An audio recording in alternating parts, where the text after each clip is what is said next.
some people living the philosophy of W.B. Du Bois, and some people living the philosophy of Professor Booker T. Washington. And of course, today we're going to talk about that debate. And if you like to join in, you got some heavyweights out there or some lightweights out there. You call them and tell them to come on in here. It's time to separate the wheat from the shaft out here, because we just listen to any and everybody, whether they studied or not. I call it the shoot from the hip philosophers. You know, what they think, what their opinion is. It's like behinds. Everybody got one, but have you constructed a philosophical understanding of what our history has been, what our condition is now, and what we need to be doing? So the time of what must be done, hey, they're still killing you in the streets. Up there in Memphis, they're still talking about it. We're still talking about what went on with what is it? Takeoff,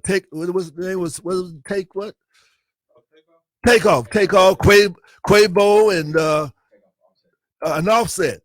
Apparently, some went down at the Grammys, and Jay Princeton jumped in, and we decided to say we don't know what we're doing, and so as long as we don't know what we're doing, these lower vibrations killing us. Okay, so what we're trying to do is raise your vibration. So come on in, 706-324-1420, and of course we're gonna share this with you, and of course we're very proud to also have a little bit. I got it somewhere. I hope I brought it. I had so much stuff. Well, again, but by the way, the Booker T. Washington, of course, as you know, and Dr. George Washington Carver had a really personal relationship here in Columbus, Georgia. And we're going to talk a little bit about that as well. But we want you to know what is the debate all about. And of course, Up From Slavery was one of the preeminent books by Dr. Booker T. Washington. And The Souls of Black Folks is one of the preeminent books of W.B. Du Bois. And really, those two books really tell you a little bit about why they have taken the position they've taken. And that's another thing about it. Many times we don't know why people take the positions they take. Many of y'all don't know why I take the position I take.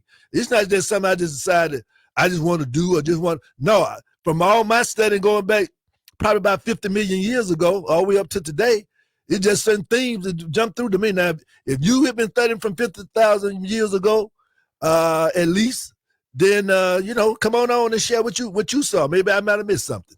But with that, you ready to put something out there, Jay? All right, let's go and get on out here. And we got a big show for you tonight, and the team's here, and got a lot of love for you. It's time to make love, y'all. Clint Smith, and this is Crash Course Black American History. Today's lesson is steeped in philosophy. Now, before you get too stressed out because philosophy seems overly complex and abstract, you should remind yourself that we actually wrestle with philosophical questions every day. Like, why did the chicken cross the road? Or what came first, the chicken or the egg?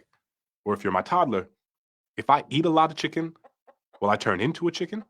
We've also seen great leaders throughout history challenge one another based on philosophies that they live by, like Thomas Jefferson versus Alexander Hamilton, or even that short-lived spat between Captain America and Iron Man. In this episode, we'll unpack the competing philosophies of Booker T. Washington and W.E.B. Du Bois, two great political leaders in the late 19th and early 20th centuries, a time when many Black Americans were still trying to figure out the best way to be a part of this country.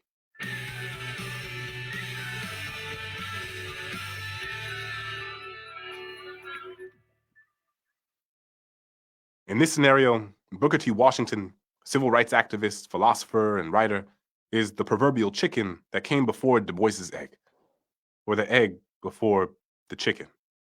Anyway, you know what I mean. Washington was born in Franklin County, Virginia in 1856 to an enslaved woman. His father, from what we know, was a white man who he didn't know. In 1865, after emancipation, Washington's family relocated to West Virginia when he was 9 years old, and where he worked in the mines as a child.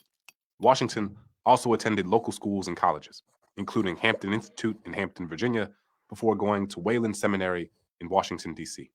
Washington's philosophy was centered on the idea of self-sufficiency. He emphasized Black economic freedom and argued that Black Americans would gain acceptance and economic stability in society through their skills and labor.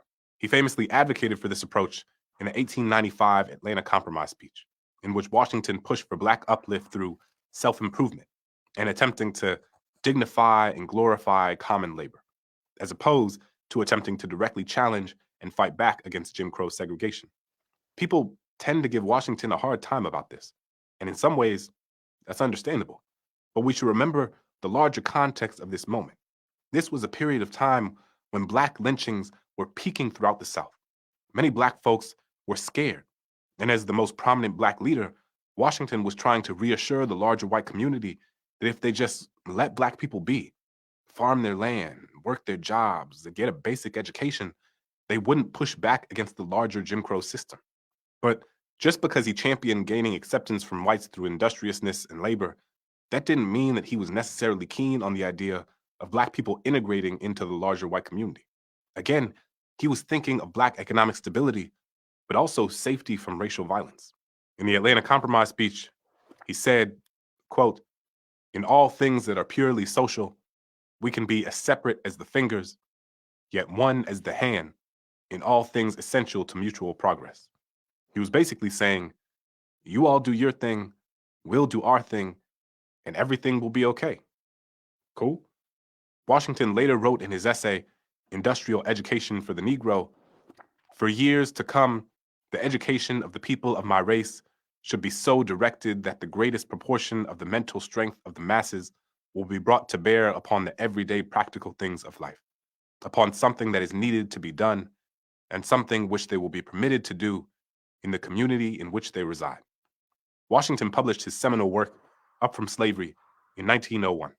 In this book, he urged Black people in the South to obey segregation laws and show deference to white authorities to keep the peace. And while Washington's philosophies gained a pretty substantial following, those ideas weren't enough for the people who wanted to see more immediate change. In fact, other Black leaders of the time felt his approach was way too submissive. They believed that a stronger, more direct approach was necessary in order for Black people to achieve true equality and civil rights. The most outspoken critic of Washington's work would be the sociologist and civil rights leader W.E.B. Du Bois. When we look at Du Bois's background, it becomes more clear how he had a difficult time relating to what Washington was advocating for. Born in 1868, 3 years after the Civil War in Great Barrington, Massachusetts, Du Bois didn't have the same direct experience with slavery that Washington did. We should name it directly. Washington was born into slavery, and Du Bois was not. And these two realities played a large role in shaping how each of them would imagine the best way for Black people to achieve upward mobility. Du Bois's mother was a domestic laborer, and his father was a barber who left the family when Du Bois was very young. Like Washington, Du Bois excelled in his studies and had aspirations of attaining higher education. Members of his community and several churches raised money for his college tuition, which helped him to actualize his goals. He attended the historically Black Fisk University in Nashville, Tennessee, where he got his first bachelor's, and then Harvard University, where he got his second bachelor's, and then later his PhD. He became the first Black person to receive a doctorate in the history of Harvard. This is also where I got my PhD a few years ago. And I remember standing in front of the home where Du Bois used to live and thinking about how he paved the way for folks like me to be able to attend a place like this. Du Bois, who also spent time in graduate school studying under the tutelage of world-renowned social scientists in Berlin, wanted to use his scholarship to study how Black people lived in America and illuminate the realities that they were subjected to. In fact, his 1899 work, The Philadelphia Negro, remains one of the most significant studies of sociology, and many scholars think of him as one of the founding fathers of the discipline. But that was far from Du Bois's only scholarly contribution. Perhaps his most widely known idea came from his 1903 book, The Souls of Black Folk, and that idea is known as double consciousness. He describes the mechanism as a veil, stating, quote, "The Negro is a sort of seventh son, born with a veil and gifted with second sight in this American world, a world which yields him no self-consciousness, but only lets him see himself through the revelation of the other world. It is a peculiar sensation, this double consciousness, this sense of always looking at oneself through the eyes of others, of measuring one's soul by the tape of a world that looks on in amused contempt and pity. One feels his own two-ness, an American, a Negro, two souls, two thoughts, two unreconciled strivings, two warring ideals in one dark body, whose dogged strength alone keeps it from being torn asunder. In short, double consciousness captures the cognitive dissonance of being Black in America. You're American, you're Black, and you live in a country where there are always people and systems reminding you, in ways large and small, that those two identities are incompatible. And as important as Du Bois's work has been, some of it did fall short of being inclusive of all Black people. Du Bois, for example, proposed this idea of the talented 10th, which he outlined in a piece that he contributed to a 1903 book entitled The Negro Problem, a collection of essays, ironically, in which Washington's industrial education for the Negro also appeared. Du Bois emphasized the necessity for higher education in the humanities to develop the leadership capacity among the most capable 10% of Black men. He wrote, "The Negro race, like all races, is going to be saved by its exceptional men. The problem of education, then, among Negroes, must first of all deal with the talented 10th. It is the problem of developing the best of this race, that they may guide the mass away from the contamination and death of the worst." Du Bois believed that Black people will be led and uplifted by the most talented and classically trained men of the race. This framework, though, was questionable. First off, Du Bois was only referring to men. Secondly, he had this idea that being college educated and classically trained was the best way for Black people to reach their full potential. And that's just a narrow and pretty misguided way to think about Black mobility. Based on this belief, he established a group of elites called the Niagara Movement in 1905. Additionally, he was also among the most prominent political leaders who founded the National Association for the Advancement of Colored People in 1909. And while the NAACP remains an important organization in America today, people largely reject the idea that only the elite in any community can make change. And to his credit,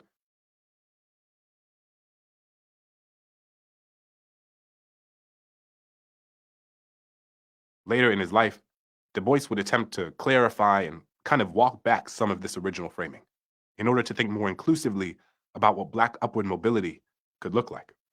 The truth is, both of these men, for all of the flaws that we might now look back and see in their respective frameworks, were attempting to do the best that they could on behalf of communities they loved and cared about. And it's worth noting that it's not like Washington didn't care about civil rights. It's just that the sort of agitation that Du Bois advocated for, demanding immediate social and political change, had different risk implications in the South.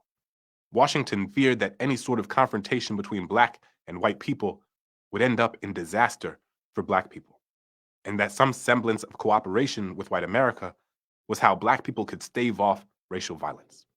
What some don't know, however, and that what scholars have more recently brought to light, is that, secretly, Washington funded and supported civil rights cases that attempted to give Black people the right to vote. Still, the competing visions of Washington and Du Bois helped make clear that Black thinking, Black politics, Black philosophy, and Black conceptions of how to make progress in America are not, and have never been, monolithic. Black life in America is made better with Black folks of all different sensibilities advocating for a more just society. Both Washington and Du Bois's contributions laid the groundwork for many of the Black leaders who would come after them. Leaders who would learn from both the positive and not so positive aspects of each of the men's work. Thanks for watching. I'll see you next time. Crash Course is made possible with the help of all these nice people, and our animation team is Thought Cafe.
good. Yeah, that's better. Okay, there you go. It's been going well. Right. Going really well. Good.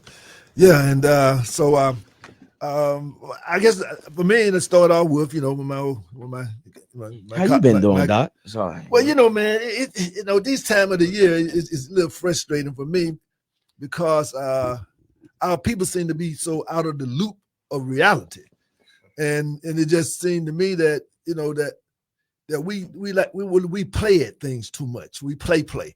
We got people. I mean, we got we not. I mean, what are we doing? I mean, to change the configuration of things. Okay, we feel that we get somebody elected or not elected. Well, we ain't nothing else for us to do until the next election come around. I mean, we still got to live out here, Yeah. And so there's police violence still going on.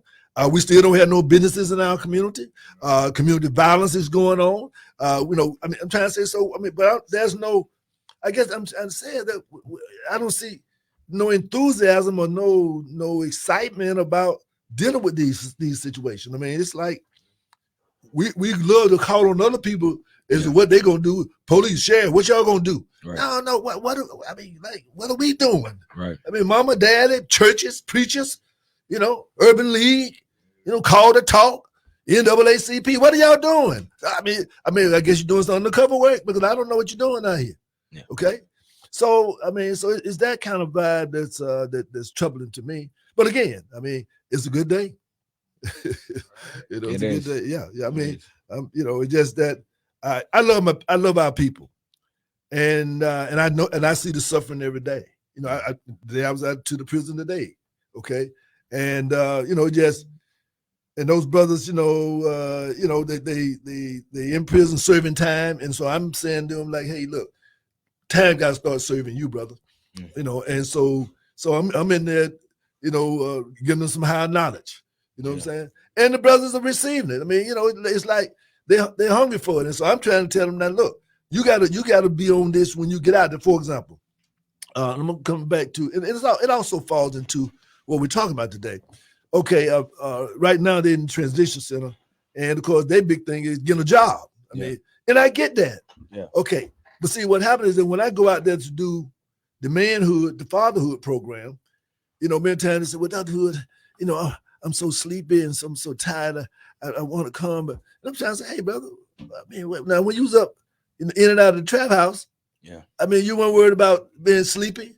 You follow what I'm saying?" And then in this little job you got, I mean, I know you fiending to get some coins in your pocket. Yeah. But when you get out here, that ain't gonna help you. Knowledge, wisdom, and understanding what you're gonna need. See, so we have to go in, man. You got to become a man. You ain't no man up in here. Prison ain't gonna make you no man.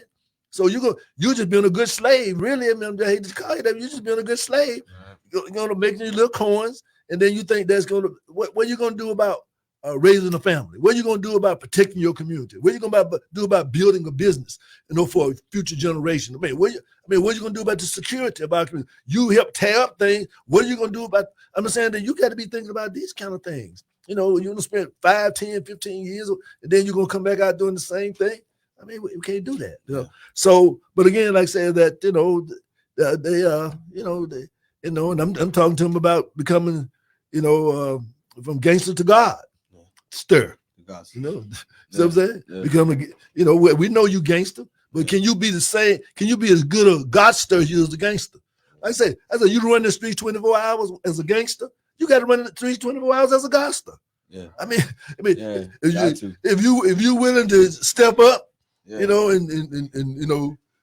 take it there as a gangster, you got to be able to step up and take it there as a godster. I mean, you know what I'm saying? So you all of a sudden you get weak on that side.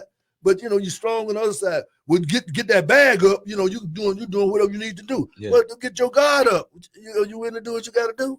Yeah, I mean that kind of thing. So, but again, it's a blessing. I can go in there, and the brothers, they look forward to it, and like I said, we trying to raise them up. What I told today? We trying to wake up the woke. You didn't get that, Julia. You didn't get that, Julia. Julia missed that. See? Yeah. Let me to the people in the back. Yeah. We're trying to wake up the woke. Yeah. One more time. Yeah. For real. Put that down for me, Julia. It'll make sure. But put that on one of my T-shirt. For real. Waking up to woke. You know. And another thing, one of the things I talked about today was what's the difference between information and knowledge. I mean, knowledge. Well, first of all, information. A computer can have information. Yeah. You know what I'm saying? Yeah. Knowledge is the acquisition and the utilization of information. So now you got all this knowledge, woke people, but you're not doing. I'm putting my thing out here over here. You know what I'm saying? Yeah. You got all this information. Yeah. You got people on all these podcasts and all that kind of stuff. Yeah. Got information, but they not utilizing it. No knowledge. I mean, if we were utilizing the knowledge, we'd be owning these stores in our neighborhood. Right now, I'm saying to myself, why we don't have no cleaners? I mean, we ain't got no cleaners. Where I live, corner stores. Everybody but us. I mean, the only thing we doing the barbershop, beauty salons, and nail shops, maybe, and some tax shops. I mean, I'm just trying to say. I mean, like, am I missing something? You might have covered them. Oh, I mean, I just, the food, the restaurants. Yeah, food trucks. We're seeing that. Okay. Well, a few food trucks. We ain't got that many food trucks. But the major institutions but you know what I'm saying. So I'm just trying to say but guess what? We keeping all these other things rich though. Yeah. We keeping the drugstore rich. We keeping the phone, the service station rich. We keeping the grocery store. I mean, we keeping everybody else rich, but we not bringing nothing in. We just spending. Actually, what I'm thinking about now is it might go back to what the video was talking about, the difference between what Booker T. Washington was saying and what WB, hands on that, like that. Yeah. Well, let's talk about it. I mean, now, let me ask this first question. What do you know? What have you heard about Booker T. and W.B. Du Bois? And let's just start there first. Because many people have kind of heard, but they don't really. I mean, they heard. I mean, but what does it mean really? What have we heard? What have you heard? I was introduced. I read The Souls of Black Folks with my mom maybe about 3 years ago. That was the only work I read by W.B. Du Bois. And I have not read any works by Booker T. Washington, but I am familiar with his philosophy on how we ought to go about fixing our situation. Mm-hmm. I want to ask, I was thinking, so Booker T. Washington preceded W.B. Du Bois. Is that correct? Yes, sir. Yeah. About how? Oh, it's about 15 years. I mean, like, okay. because when he was born, Booker T was like a young man then. That's so he over was a decade. Kind of a little generation ahead of him a little bit. Yeah. But I mean, they coincide, in other words, like they were active like during the same period. Yeah. Well, like Booker T was already, doing his thing. Started running up. And then when Du Bois started coming on the scene, so Booker T was kind of an elder. Gotcha. No, in other words, Booker T was the power broker at that time, and WB we kind of challenging him. Like that today, well, what y'all doing? A lot of young guys, that kind of thing. So that was kind of the vibe. That makes sense. Mm-hmm, mm-hmm. But yeah, that's about as far as my Your research. Has gone. been, on particularly W.B. Du Bois and Booker T. Okay. What about you, Jay? What's your just what you heard on the street? I mean, just in general, what have been your take on what you know about them, what you heard? I feel like respectfully say not enough to really go in. I mean, it's beyond anything that we took on in like history class in middle school, Right. or just paying attention to just certain teachings, whether it's incorporated in film or music, but nothing to really say like, okay, I've sat there and read the works, Right. but definitely aware of the impact that's obviously here. Okay. Now, and let me do it this way. What questions does it raise for you? And I think I want to go with it that way as opposed to me just start talking about something. First of all, what things? Of course, you're welcome to join in here if you so choose. What comes to mind? Mama, I'm thinking about like because I like Booker T's philosophy. I'm a fan of having hand skills. Right. Particularly too. Yeah, particularly with my my father's background and how I was raised. Like I have a firsthand experience on the value that it brings to my life, knowing building trades. Exactly, knowing how to use my hand, Building those building trades. trades. You know, like, so I it's personal to me when it's talking about, you know, like the hand skills. So I can easily see how, you know, that would have been a very I can see what would be the right word. The value. I can see the value in it. Like I can see the value in it. And I can see the value in Du Bois's philosophy as well. I actually would, in my thinking, I would have liked maybe to like have, I would have advocated to have, you know, institute Booker T. Washington's philosophy and, you know, like assimilate it with what Du Bois was talking and came to later talk about as well. I guess in retrospect, of course. Yeah, you know? I don't see how we could be successful without those hand skills. Right. Like in terms of building the nation, you know, like doing the dirty work and stuff. I'm ready to put me in, coach. Put me in, coach. I'm holding myself back. What about you, Jay? Anything in particular? I mean, that comes to your mind, question wise, in terms of you know, just that's really what it was all about. What kind of based on what you heard other people say or whatever, that type of thing.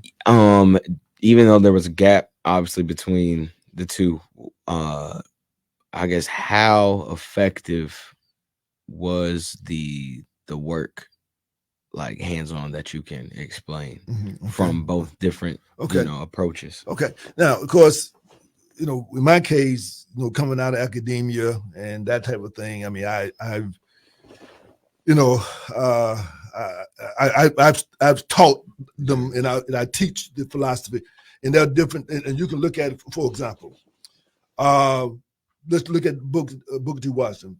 The people who followed the Booker T. Washington line of thinking. Okay, you got Booker T. You got Du Bois. You got Marcus Garvey. Okay, you got Elijah Muhammad. Right. You got Malcolm X. You know what I'm saying? I mean, you got that's the path like of the Booker T. That's the intellectual lineage. Okay, you know of that, and so as we come on in to today, now then on the other hand, you have you know, with the NAACP, with, you know, the more those are generally more the politician type people. In other words, when you hear even Dr. King, I mean, Dr. King, you know. A little bit more Dr. King, because the whole idea is that as opposed to, for example, you take Elijah Muhammad. Elijah Muhammad's position was, let us build our own restaurants. Don't be begging nobody to sit at these restaurants. I mean, like that. Yeah. So I'm saying, so whereby, you know, we were fighting to open that up. You say, well, look, they don't want us to ride the bus, right? Let's start our own bus line. I mean, that's that. The Black Wall Street movement. You heard about that, right? Yeah. Okay, that's Booker T. Washington. Okay. See, all of that, the Black Wall Street, all across the Black America. That was Booker T. Washington.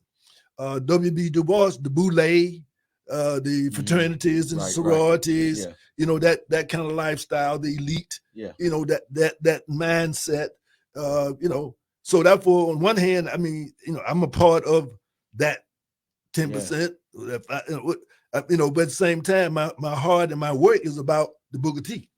See what I'm saying? Yes, because at the same time, my thing is that the intellectual pursuits is great, but it should be connected to the Booker T. Washington build your own. See what I'm saying? That kind of thing. Because even Frederick Douglass, I mean, kind of had a little blend there as well. Because like you said, for 4th of July, you know, I don't have nothing to celebrate for 4th of July, you know, based upon, you know, that kind of thing. But Frederick Douglass along that line, the politicians, and we have it today. Those people who think, well, the biggest thing the challenge in our community is get people out to vote. And listen, I'm not saying that I'm saying that we need to elevate it all. But my point is that getting us out to vote ain't gonna give us no jobs. Yeah. We got to create our own jobs. Yeah. If you want your air conditioner fixed, you shouldn't have to do the worry about. You should be able to call Julian and get your air conditioner fixed. You know what I'm saying? Yeah. I mean, if talking about the produce market. I mean, Piggly Wiggly is fine and all like that, but we should be able to have, you know, Day-Day's fruit stand, vegetable stand. You know, I mean, I'm saying, so that's the part of it. So my thing is that the disconnect was that the intellectuals, like today, here in Columbus, Georgia, we have the Booker T. Washington. I mean, we have the W.B. Du Bois philosophy. You got the downtown. I'm sorry, y'all. I call them the downtown Negroes. You know, the downtown go down there. They're circled up. Yeah. You know, and they put more pride in. Again, understand what I'm saying. I mean, but they put more pride in working for corporate America than they do in building Black America. I think that's the era. Okay. Yeah. And that's where it breaks out at. Yeah. In other words, fine, open those doors up, but there was a time when you open up those doors. Okay, you make money in corporate America, but you bring it back into Black to serve your own community, like everybody else. Yeah, like everybody Right. else. Right. So that's the way it works. So the question becomes segregation, okay, separation or integration. My thing is that, again, like Booker T. Washington said, all things social, we like the fingers. But all things that are economic for our mutual benefit, we like the fist. So in other words, you got your town, we wouldn't have no Harlem. So that we wouldn't have no no Liberty District. I mean, the whole idea that we had everything we need in our community, you know, because we were not welcome in these other places.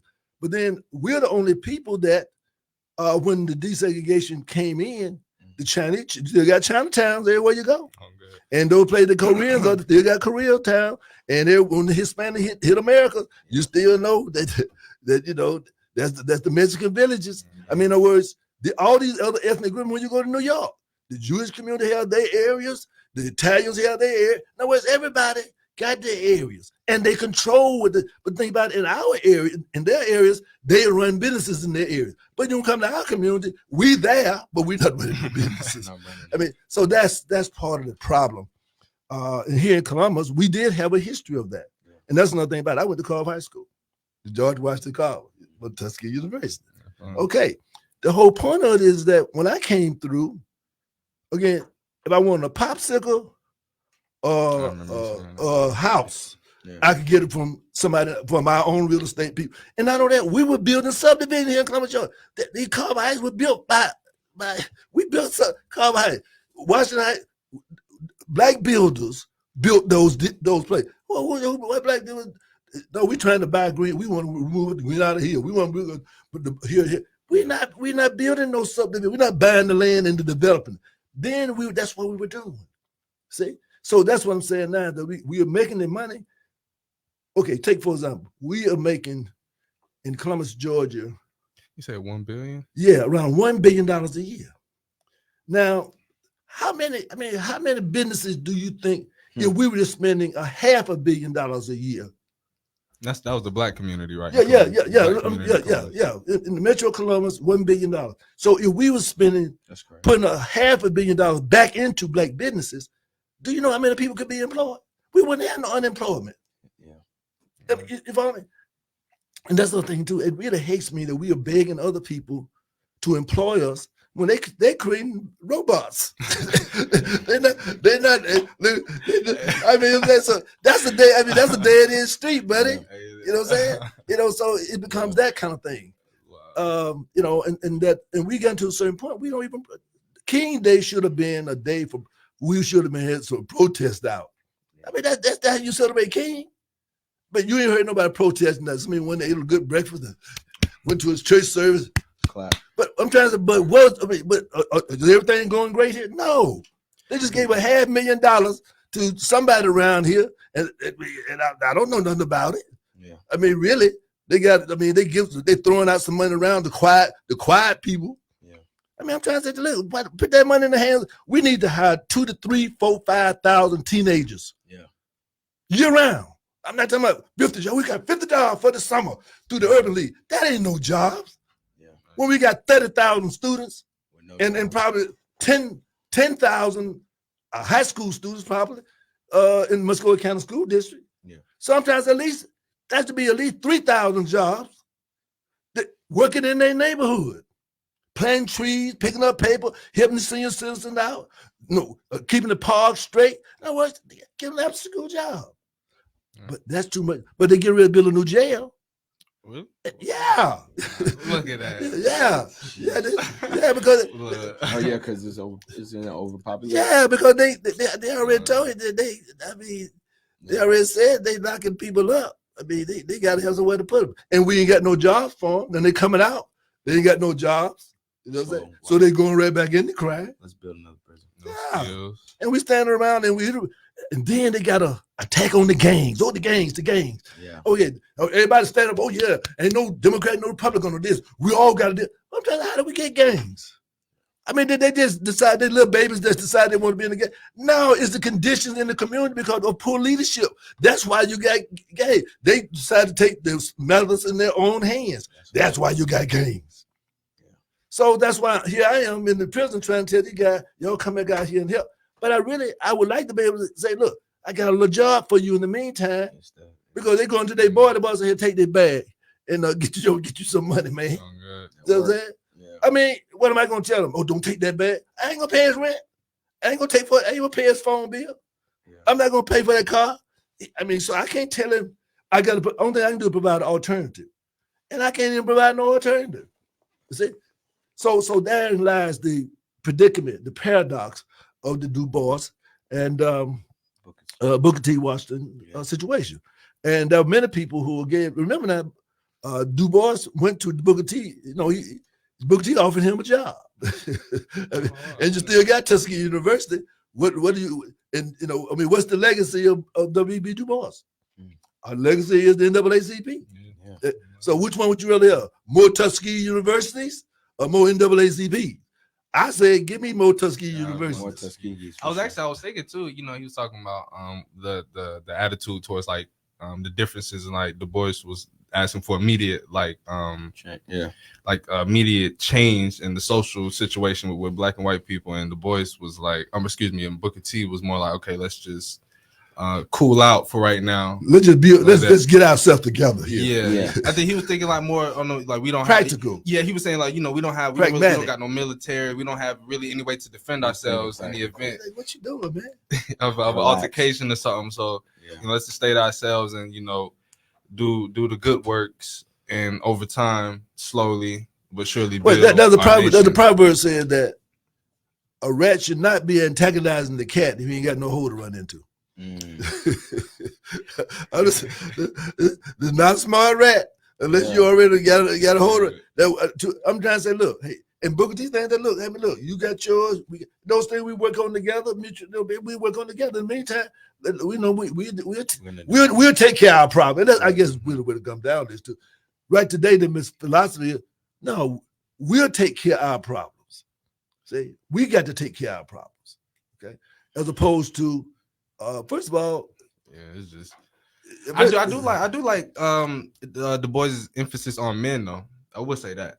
They say, I remember in the video they say he put an emphasis on men and not women. I do to a degree think that that's true, because it's going to take men in the community to step up and actually, or we have to develop the boys into men so they'll be properly trained to do what men do. Let me make sure I understand what you're saying. Now you're saying what now?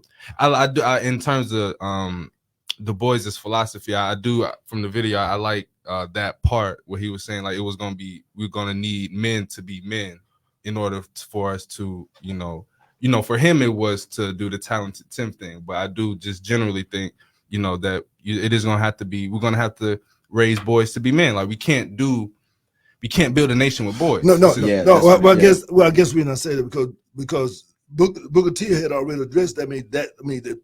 That run these farms and build these shoes and build these bricks. I mean, in other words, the men was and the ladies as well. In other words, it was building for all. When you went to Tuskegee back in the day, I mean, they grew all the food. They made you learn how to make shoes. You learn how to architecture. They had a hospital. In other words, nurses. They still got a nursing school. They still got a nursing school. In other words, so that all of those things were covered. There, but Du Bois, his thing was more or less kind of like say that the talented 10th type dynamic. Yeah, that's what his man was like it was more. It wasn't like generally speaking. It's more class. See, it's more class, and I guess that's my thing. That's more elitist. You think more in elitist terms, not so much in terms of popular terms, in terms of what's going to affect. Just like looking at Columbus, Georgia, right? In the last 35, 45 years. Now, because you went around, but if you look at downtown, uptown, and all that, it wasn't like that. Okay, now it's like a whole new world. But look at the South Side and East Side. It's the same. Why is that? Yeah. I mean, why is it that it still look bummy over here on the South Side and East Side, but downtown, even Bibb City, it's all going on. I mean, no, yeah, I'm trying to see. That's what I'm saying is that, but that's the elite mentality because people are more. And again, now what he did I mean, again, I'm not against Du Bois in the respect that when he told about the souls of black people, right? Mm-hmm. He said, you torn. In other words, you're looking at yourself through the eyes of somebody else. Right. And he recognized that. Yeah. I mean, intellectually, he recognized that, that when you are learning the culture, and that's another thing about it. It wasn't about, Booker T was really more connected to Africa, really, than Du Bois was. But then at the end, Du Bois finally came around. Now, eventually Du Bois came around to the Booker T, and he ended up going to Africa and living the remainder of his life. So he actually came around to Booker T's approach because Booker T was building schools and that type of thing in Africa, like Liberia and that type of thing. Booker T. Washington was a Pan-Africanist. Okay, that's why Garvey came to study with Booker T. Yeah, I mean that was his hero. That was his motivation for coming to America. Wow. Yeah. I know that. Yeah. So that's what I'm saying. That many times we've had the notion that we really don't really know what the philosophy was, but then we have it today. You look in Columbus, Georgia today. I mean, I'm trying to say the 100 black men. I mean, you're gonna be 100 black men. I didn't see the 100 black men around Columbus yet. I see them individually, but I don't see what they're doing. I'm just saying, man. I'm just saying. I'm talking about knowledge is acquisition and utilization of information. So if we got this knowledge, we can run AFLAC, we can run the city, and we'll walk around like this is my city, but we can't get no grocery store over here. How can we? I mean, like, how can you take more pride in running the city or being a big executive at AFLAC or Total System or whatever? But we ain't got no corner store, we ain't got no bakery, we ain't got no shoe shop, we ain't got no drugstore. But you walking around like you a big shot, smoking cigars up there at Green Island Hill. I'm just trying to say, hey, I mean, I like to party. Would you say that's the victim of that double consciousness? That's what looking at themselves. And I guess that's really what I'm saying. So I'm glad you picked up what I'm saying. We see the result of that talented 10th idea, right? Elitism and basically people who ain't doing nothing for our community. Yeah. Whereby Booker T was saying, look, we got to be dedicated to our own progress first and foremost. Day in, day out. Therein lies really the predicament. Yeah. Now, I would say this. They took, I think W.B. Du Bois, see it like this. They took that part, but they didn't take the part when W.B. Du Bois became a Pan-Africanist. You know what I'm saying? It's almost like I tell the guys many times, that's like when they talk about Larry Hoover. For those who know who Larry Hoover is, he's the king of the GDs. Okay, now when Larry Hoover has grown, he changed the organization to growth and development. Right. But they still want to be gangsters. I mean, you know what I'm saying? I mean, Larry Hoover changed and grew. But so it's the same thing. W.B. Du Bois continued to grow. But those people in the NAACP, they still looking at it like it was they didn't grow. So that's what I'm trying to say. They really did a disservice to the philosophy, but they took what they wanted to say. And I guess one was built on the fact of me, myself, and I, and the other was built upon we, us, and ours. That's where I break them down a little bit. Okay. I can see that. No doubt. Yeah. Okay, and by the way, I have a couple of quotes here also from both of them. One of them is W.B. Du Bois. He said, I never was nor ever will be personally popular. And then Booker T. Washington, here's his quote that he has here is that it is only the narrow people who live for themselves, who never read good books, who do not travel, who never open up their soul to permit them to come into contact with other souls, with the great world outside. So that's Booker T. So I mean, he would see the thing about Booker T had both of them there. Yeah. See what I'm saying? Because at Tuskegee, you had one of the best black engineering schools in the country as well. Tuskegee University. Yeah. I mean, so that's the legacy there. See? So therefore, but at the same time, somebody with lawyers and physicians and you know what I'm saying? Yeah. Business people. You know, so he had both. He had the intellectual, but he also had the Tuskegee Airmen. Right. You know what I'm saying? Right. I mean, those higher. They were there. The upper echelon of men. Right. Still were able to come out of that situation. So that's what I'm saying. He wasn't just talking about he was talking about just build our own world. Yeah. And matter of fact, back in the day, they you know what they used? They used to call Tuskegee University the capital of Black America. Because there were many people who saw Tuskegee. If you ever been to Tuskegee, the old student center used to have a big dome on the top. Mm-hmm. So they said they used to call that Tuskegee University as being the capital of like Washington D.C. the capital for with Tuskegee was the capital of Black America. And when he would go to like Tulsa and other cities with Black Wall, they would put parades and things for Booker T. See what I'm saying? So that's those are things, you know, because I used to teach that myself. So I have to say y'all that I did teach at Tuskegee, so I'm a little prejudiced. I want to be transparent. You know, full disclosure. Right. I did teach at Tuskegee, and I said some cheering there too. Yeah. So that is, you know, that is my school of thought, and I think that's what we need right now. I need some air conditioning, some plumbing. I need some electrician, need some carpentry done. Who am I gonna call? Yeah. You know what I'm saying? I mean, that's what I'm trying to say. There should be no doubt in my mind. I should have about 5 or 6 different people that I know that I can get that work done. Each one. Yeah. For sure. Yeah. So what time? How we looking on time here? Okay.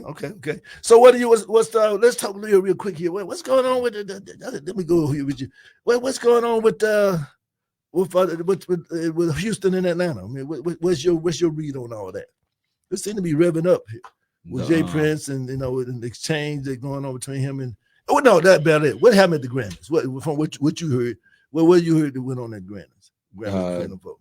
That Quavo and Takeoff, they already they weren't on best terms still, and apparently the Grammys reached out for Takeoff to join Quavo on stage, but Quavo didn't want him to join him on stage, so he proceeded to do his tribute by himself. Okay, now what? Now I know Takeoff is, Quavo is Quavo and Offset that got into it. Okay, now who is Quavo? And I know who Offset. That's Takeoff brother, right?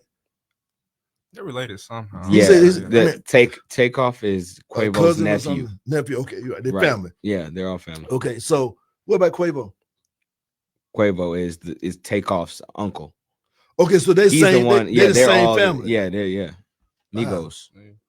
Oh, okay. Yeah. I heard it was cap though. I heard some Offset was like, "No, we didn't get fighting." Like I don't know but what was going on. The reason I say like one thing that I thought I always respected about them is that even where there was proof, because that's where I was at too. And then they had they released a clip showing, you know, Cardi B and the other members of the award show kind of rushing to go break it up.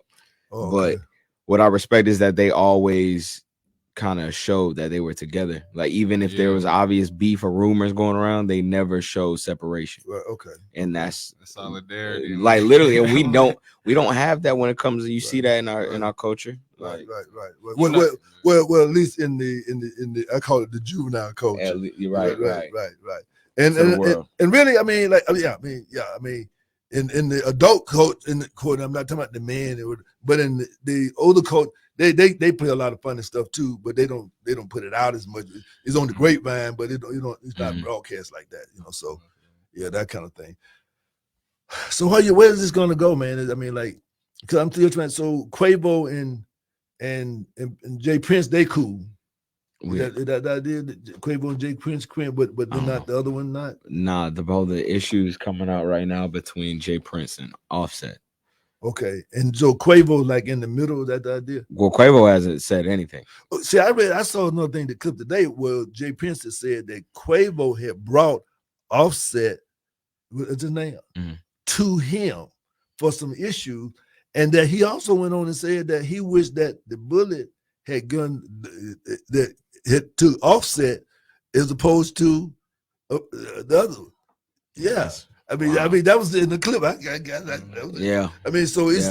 I mean, he's kind of revving up. It's tragic. Yeah. I mean, Very. Yeah. So I mean that. It's I don't again I just hope that some way that somebody is able to talk to people and kind of calm things down a little bit for sure. That's not what we need. I wish I could get it under control. Right, no doubt. So what in this last word I hear, I guess, with this Black History Month, some people I like to call it Sankofa Month. Sankofa.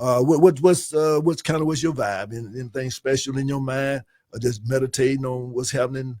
For as Black history is concerned, I mean, like what's anything you studying in particular, looking into, anything like that? Yeah, actually, well, for me, I know I'm gonna try to. I want to try to do some like some readings. I want to do like a reading a week. Well, with some people that I know, like some of my classmates and things. We'll get together and read. Kind of do what we did today, kind of dissect some of the philosophies of our ancestors. Yeah, to get people in the right mind frame. Definitely. If you're gonna make any change, you're gonna have to study. Yeah, I'm just trying to say, no way around everybody come with what they heard and what they think and all that, but they ain't studied. There's some things we've already figured out. I mean, there's some history that shows that some things that worked and some things not worked. Right. I mean, so before you do anything, you need to at least do some research. Study. You do some background. That kind of thing. Day, you got anything to say? Okay, all right, okay. We want to make sure you good over there. We don't want the boys to make you feel like that. We trying to dominate things. We just trying to, but again, like I say, that's right. We need y'all talk all the time, right? Yeah, we need to be doing some talking, right? For real, exactly. We need to figure some stuff out. Yeah, we need to get some stuff out. Yeah, we need to get on record. We need to get on record for something. No doubt. Okay, well, we got down about what time we got now? 3 minutes. Okay. Well, let's see here. What's the day? Date is February the 19th. Let me see if I can find something real quick. February 19th, March. That's 9th. Oh, February 9th. I'm glad you got me straight out there. It's in the future, man. February. Okay, here we go. Identity. Blackness is not a hairstyle. It is not a dashiki. Judge my blackness by the jobs that we have, by the money we are able to generate in the community, in advance of the support services. Judge my blackness by that. I didn't even know that's what it was, but that's what we just been talking about. Yeah. People, let us calculate in our children the idea that blackness is not surface, but this is wow. I mean, I didn't read this before now, but substance. It is the power that we wield, the money that we spend, the range of choices that we have at our disposal and can afford our children. We can't leave it up to our rap artists to weave this concept into their lyrics. It has to come from us. On this day, I would take 5 minutes to discuss with my child an item relating to Black pride, kente cloth, for instance, or a family photograph, and suggest that he let that object inspire him to excellence throughout the day. It's valid. The value is something. What we were just talking about was just that right there. Circle. Yeah. I mean, who knew? Well, well, again, I hope y'all enjoyed the meal. We enjoyed it. Our heart is mind clear. Julian, you good? Yes, the last word? Last words. I mean, again, it's Black History Month, but we do this year round. Sankofa month, brother. Sankofa month. Sankofa. We do this year round. It's not. It don't stop. There we go. There we go, Jay. Anything coming up? Anything coming up? Did you want to bass out there? Anything? Okay, all right. Y'all study. All right, study. That's right. Let's get it studying on. Yeah. All right, then. You can take us out, then, Miss Princess. You can take us out. Again, as I always want to say, organize. Promote Tusha Shindu Sasa Watu Missouri. Stay tuned for the very best nighttime rhythms that'll be coming up again next week, 7 p.m. to 8 p.m. on 92.1 FM. The Flavor. We just turn off our mic. Let's go.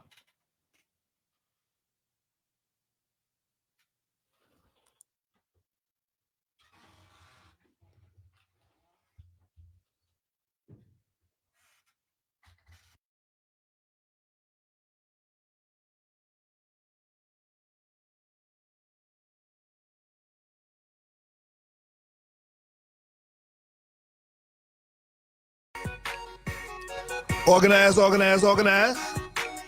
Educate. Pamoja, Tutashinda, Uhuru Sasa, Watu Wazuri. Peace, soul, love, with a little sprinkle of power. Good night.